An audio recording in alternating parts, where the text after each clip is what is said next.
You see here that this report, the Find Workers report, what does it do?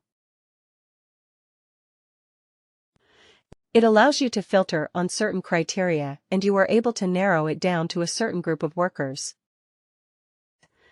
There is another standard report for this Expertise Finder. Expertise Finder, here it is.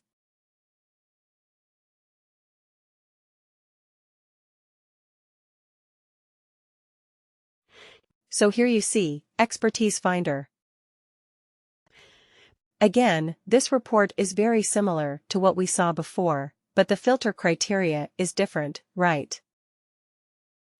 Because now it is mostly focused on experience and job profile and language and performance, right? So why? So let's look at exceeds expectations.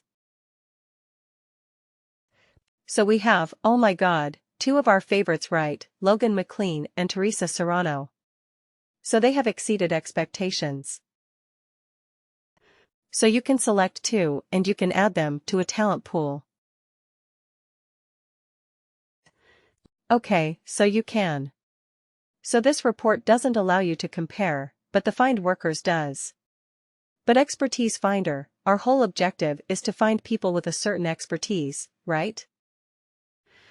So this is again a standard report, but this is these kind of reports. We call them as the search kind of report. Now let me show you another one. Loss impact by retention. I want you to take a look at this. I hope we have some data here, because otherwise it will be very bad.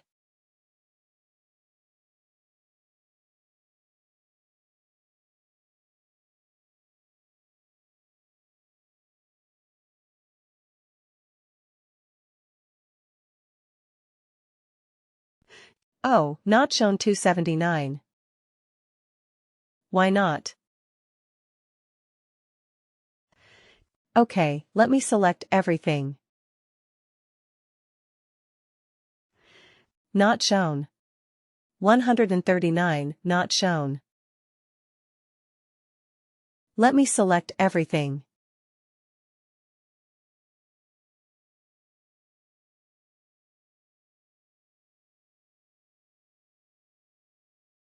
Okay. Okay. Yeah, for some reason, this report is not behaving as it should be.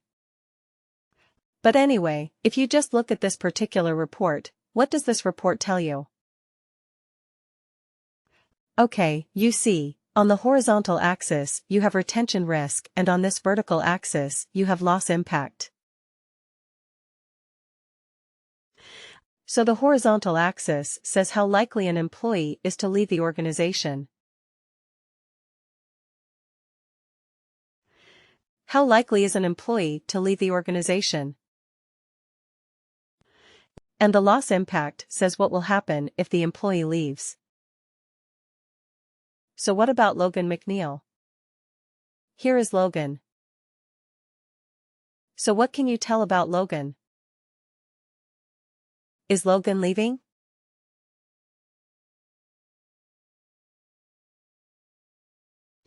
Is Logan at a high chance of leaving the organization?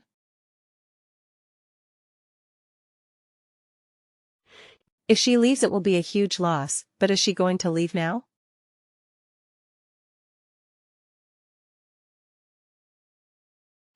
As of now, she's at a very low risk of leaving the organization.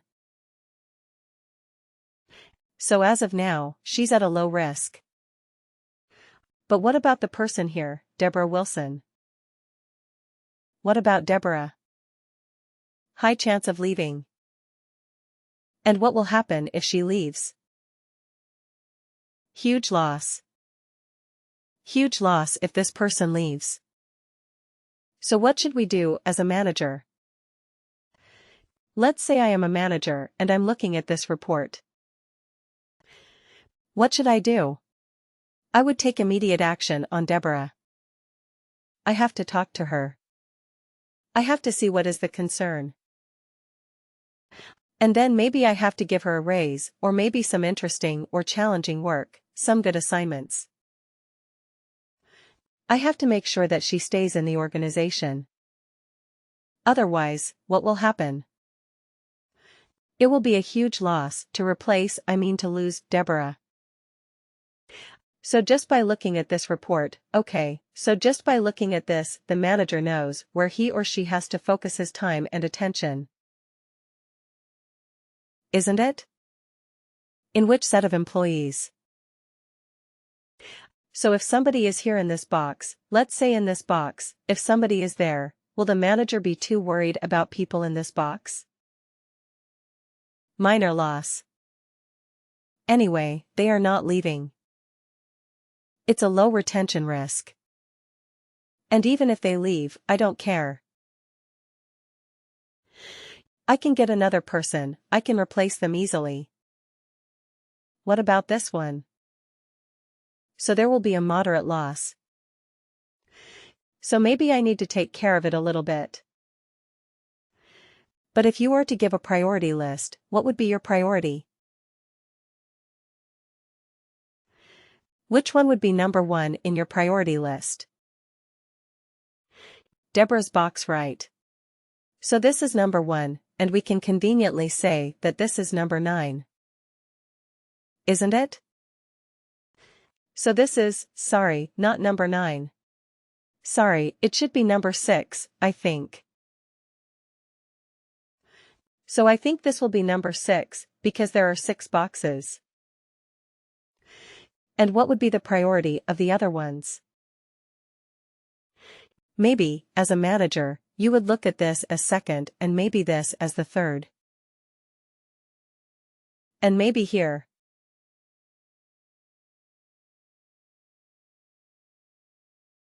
Yeah, here you will go as 4.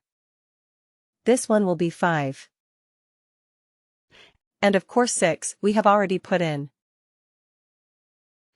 So, yeah, this might be. I'm just saying this might be your priority list. Why did I give this as 3? Logan's box. Why did I give as 3?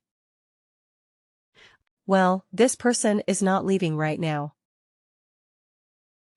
Now high risk, I'm sorry. No risk of leaving, but huge loss.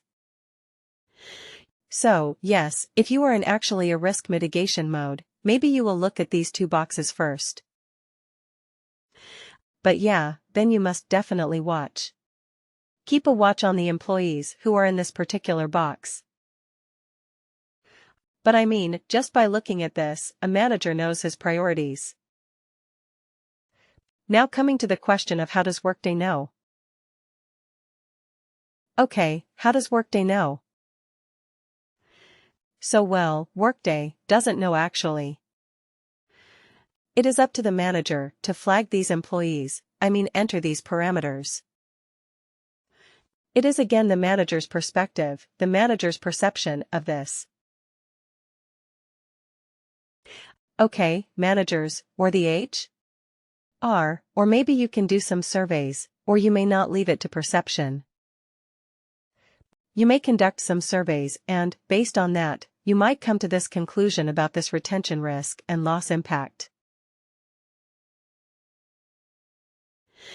But, of course, if it is a survey or if it is based on perception, that it is not 100% accurate, isn't it?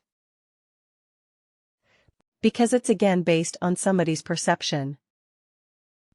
So I have seen cases like this where, the moment the employee resigns, the manager says, "Oh, why are you resigning?" And the employee said, maybe, "Yeah, I'm not happy with my work. I need a different challenge, or maybe I need better compensation." And then the manager would say, "Oh, I didn't realize that you are unhappy. You seem like happy working with us, isn't it?" So this happens in a lot of the cases. So the manager's perception may be wrong.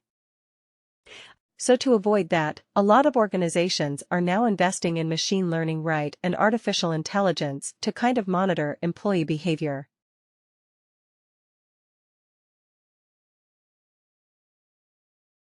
Okay, and try to find out whether they are at a high risk of losing or a low risk of losing.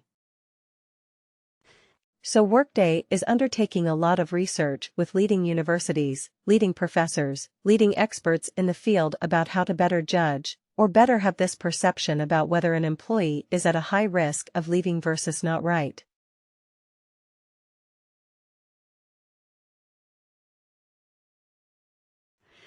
So they are doing it, they're trying to automate it, they're trying to use a lot of AI to come up with this information.